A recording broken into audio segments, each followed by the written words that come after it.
When we started working on Witcher 3, we thought that we should experiment with some other kind of minigame. There was this card game mentioned in the books called Gwent that the dwarves were playing. Throughout the Witcher trilogy, there has always been a game within the game.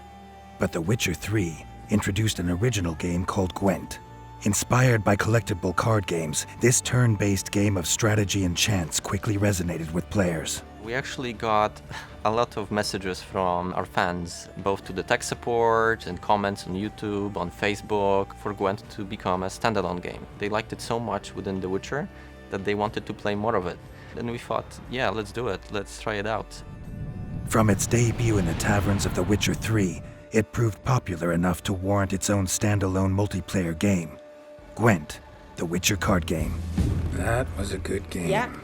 However, in a world as big as The Witcher's, there are many more stories beyond the adventures of Geralt of Rivia, and CD Projekt Red saw Gwent as a completely unique way of telling a brand new tale. What was once intended to be a single-player mode for Gwent grew to become a standalone game in its own right, and Thronebreaker, The Witcher Tales, was born.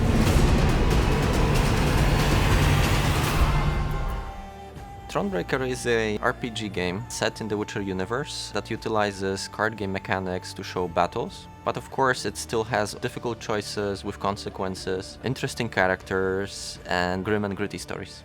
Thronebreaker tells the tale of Queen Meve, war veteran and ruler of Lyria and Rivia. Faced with the threat of the ruthless Nilfgaardian Empire, the proud leader must again prepare for war. Meve is such a different character from Geralt. She's a queen of Lyria and Rivia. She is faced with all these different kinds of dilemmas compared to what Geralt had to decide between. Gwent is only one aspect of Thronebreaker.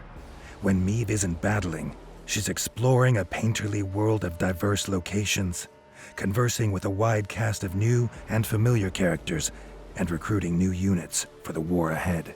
We first thought about how to build narration in that game, and since it's a simpler game than The Witcher was, it's not fully 3D, we felt that the form of storybook would actually fit in very nicely.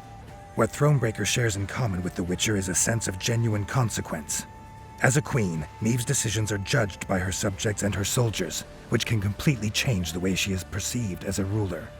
Meve can also recruit companions, her relationship with whom is ever perilous. So if they disagree with something that Meve did, they will basically leave you. There are situations where they can die, so this is also something to consider. It impacts the way her kingdom will be shaped in the end. With a story that will take some players over 30 hours to complete, fully voiced narration and dialogue, and gameplay that takes its influences from both The Witcher and Gwent, Thronebreaker on PS4 is an RPG unlike any other. A lot of people who played the game felt that, they had this syndrome of just one more Gwent battle, just one more dialogue, and it pushes you forward. And I think that in general we want to achieve when we make games. We want players to have fun with it and to want to play more of it.